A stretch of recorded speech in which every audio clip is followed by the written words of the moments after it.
1 cup ரவை இருந்தால் போதும். 10 நிமிஷத்தில் பட்டுன்னு செஞ்சு முடிச்சிடலாம். இந்த ஸ்வீட்டு அவ்வளோ டேஸ்ட்டாக இருக்கும். எப்படி செய்யலான்னு பார்த்துடலாமா?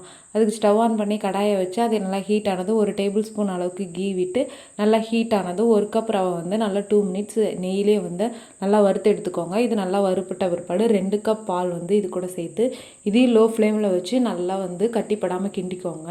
இது நல்லா கட்டிப்படாமல் கிண்டின பிற்பாடு மீதி இருக்க 1 கப் பால் வந்து சேர்த்து இதையும் சேர்த்து நல்லா கிண்டி எடுத்துக்கோங்க. டோட்டலாக வந்து 3 கப் பால் வந்து ஊற்றிருக்கேன். ஃபஸ்ட்டு ரவை எடுத்துகிற மெஷர்மெண்ட் கப்லேயே வந்து பாலை அளந்து ஊற்றிக்கோங்க. இது நல்லா கிண்டின பிற்பாடு கலருக்காக ஒரு பிஞ்சு வந்து மஞ்சத்தூள் சேர்த்து இதையும் நல்லா கிண்டி விட்டுட்டே இருந்தீங்கன்னா உங்களுக்கு வந்து ரவையும் பாலும் ஒன்று சேர்ந்து நல்லா வெந்து வந்துடும்.